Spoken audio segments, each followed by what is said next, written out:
Seorang ayah berinisial Is, 27, tega melakukan penganiayaan terhadap bayinya, Asa yang baru 6 bulan karena emosi mendengar korban terus menangis.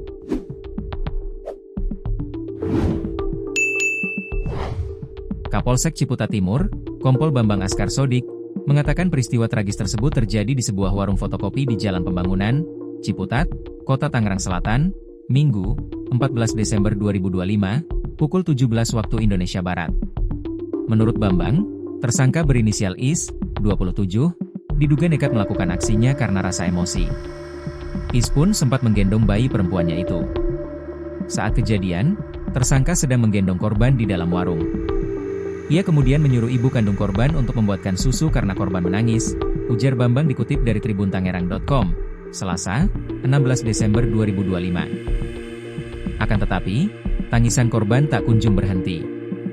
Hal itu membuat tersangka semakin emosi hingga nekat melempar korban ke lantai, yang menyebabkan kepala bayi tersebut terbentur.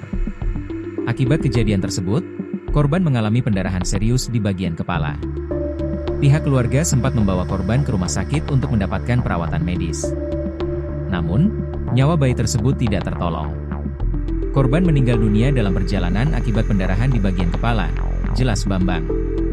Merasa geram dengan tindakan tersangka, pihak keluarga kemudian melaporkan kejadian tersebut ke Polsek Ciputat Timur, pukul 22 waktu Indonesia Barat. Aduan kami terima melalui call center 110, kemudian seluruh tim bersama Pamapta Polres Tangerang Selatan langsung turun ke lokasi, ujar Bambang. Setibanya di lokasi, polisi langsung mengamankan tersangka, melakukan olah tempat kejadian perkara, TKP, serta meminta keterangan dari sejumlah saksi. Petugas telah melakukan olah TKP, mendata saksi-saksi, mengamankan tersangka, serta melibatkan tim Inafis Polres Tangerang Selatan, ujar Bambang. Saat ini, jenazah korban telah dibawa ke Rumah Sakit Polri untuk dilakukan visum dan otopsi guna kepentingan penyidikan.